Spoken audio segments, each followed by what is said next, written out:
welcome.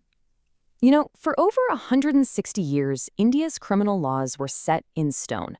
Well, that stone has just been completely shattered. The old Indian Penal Code is gone, and in its place, we have the Bharatiya Nyaya Sanhita, or BNS.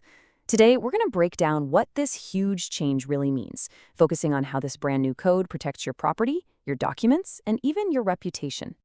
Okay, so here's our game plan. We'll start with the big picture, then we'll climb what I'm calling the ladder of theft to see how these crimes escalate.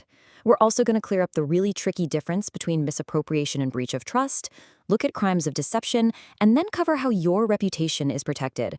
And finally, we'll see how this new law officially takes over from the old one. Let's get into it. So first things first, let's just absorb the scale of this. The Bharatiya Nyaya Sanhita 2023 isn't just a fresh coat of paint. It's a complete teardown and rebuild of a legal framework that's been in place for over a century and a half. This is a massive shift in the country's entire criminal justice system. And what that means, in simple terms, is that the old rulebook has been tossed out. For everything from a simple pickpocketing to complex financial fraud, the BNS is now the law of the land. So, as we go through this, we'll be pulling the key definitions and ideas straight from this new code to really understand what's different and what you need to know. Okay, let's get into the nitty-gritty, starting with one of the most common crimes you can think of. The BNS sets up what I like to call a ladder of theft. Each rung on the ladder adds a new element that makes the crime more serious, taking us all the way from a basic grab to full-blown organized crime. Right at the bottom of the ladder, the first rung, is the basic definition of theft. Let's look at the key ingredients here.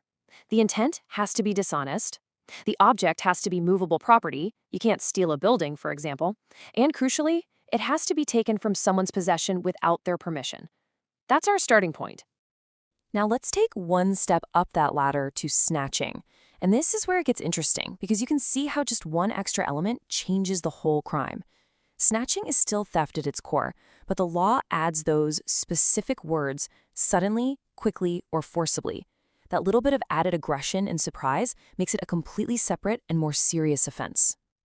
So, where do we go from there? The next major rung up is robbery. Now, what's important to understand is that robbery isn't really its own thing.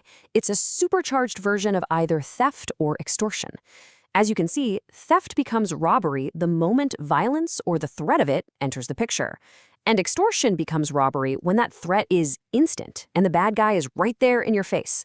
The key is the immediate danger to a person. And that brings us to the very top of the ladder. If robbery is theft plus violence, then dacoity is robbery plus one final critical factor.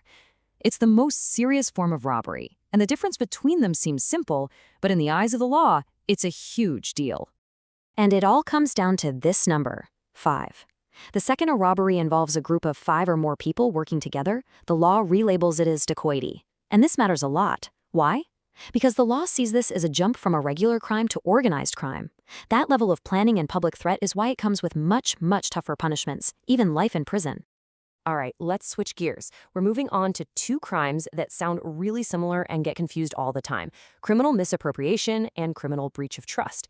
In both situations, someone winds up with property that doesn't belong to them, but as we're about to see, the law is obsessed with how they got that property in the first place. So, let me paint a picture for you. Scenario 1, you find a wallet on the street, packed with cash. Scenario 2, a company accountant quietly moves money from the business account to their personal one. The end result is similar, right? Someone has money that isn't theirs. But is it the same crime? The BNS gives a clear, loud no. First, we have criminal misappropriation.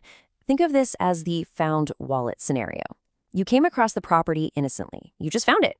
The crime doesn't happen when you pick it up. The crime happens the moment you decide, you know what, I'm keeping this, instead of trying to find the real owner. The dishonest thought comes after you have the item. And that is completely different from a criminal breach of trust. This is our accountant's scenario. Here the property was specifically entrusted to them for a particular job. The crime isn't just about taking the money. It's about the deep betrayal of that trust. You were given control for one purpose, and you dishonestly used it for another. So if you're trying to keep them straight, this slide boils it all down perfectly. It all hinges on the starting point. Misappropriation? Possession starts innocently. Breach of trust? Possession starts with entrustment. That one difference changes everything about the crime.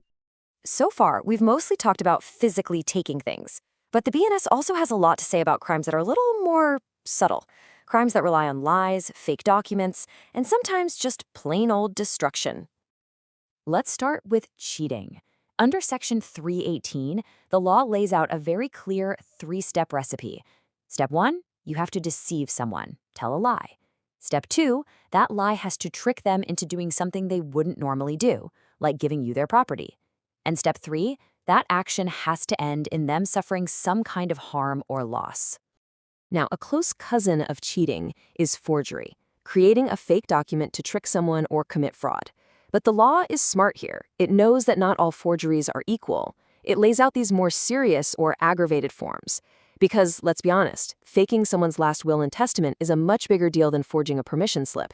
It even calls out specific acts, like an employee cooking the company books. And to round out this section, we have the crime of mischief. Now, the word mischief might sound a bit minor, right? But its legal definition is actually pretty broad. It covers any act where you intentionally damage someone's property, causing them loss, whether you completely destroy it or just mess with it so it's not as valuable or useful anymore. Basically, it's the official legal term for vandalism. You know, it's not just about protecting your phone or your car. The BNS recognizes that some of your most valuable assets are things you can't even touch. It steps in to safeguard your personal safety, your peace of mind, and your reputation from things like threats, insults, and lies. And when it comes to your reputation, the law is very direct. This quote from Section 358 gets right to the point. Defamation is all about making or publishing something about someone with the clear intent of hurting their reputation. And here's a really interesting update in the BNS. For the first time, the punishment for this can include community service, adding a new tool for justice beyond just a fine or jail. And the code doesn't stop there. It gets very specific about other kinds of non-physical harm. It outlaws criminal intimidation. That's using threats to scare someone or make them do something. It also criminalizes intentional insults, but, and this is key, only when they're meant to provoke a fight or disturb the peace. And very importantly for our times, it makes it a crime to spread rumors that are likely to cause public panic.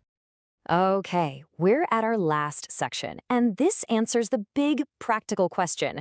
We have this massive new code, so what on earth happens to the old one? How does the legal system even manage a switch like this? Well, it really is as simple and as powerful as this one sentence, tucked inside the new BNS. The Indian Penal Code of 1860 is hereby repealed. Just like that. After more than 160 years as the bedrock of criminal law, it is officially no longer in force. This is a clean break, a total replacement. But that brings up a huge question, right? What about all the cases, the investigations, the legal actions that were already happening under the old IPC? Well, the lawmakers thought of that. The BNS has a critical savings clause. Think of it like a legal bridge. It ensures that anything done under the old code remains valid and just continues under the new one. So this new code completely rewrites our relationship with property and the law, but it's also designed for a smooth transition, which leaves us with the biggest question of all. How will these new definitions, these new words on a page, actually shape justice out in the real world for decades to come?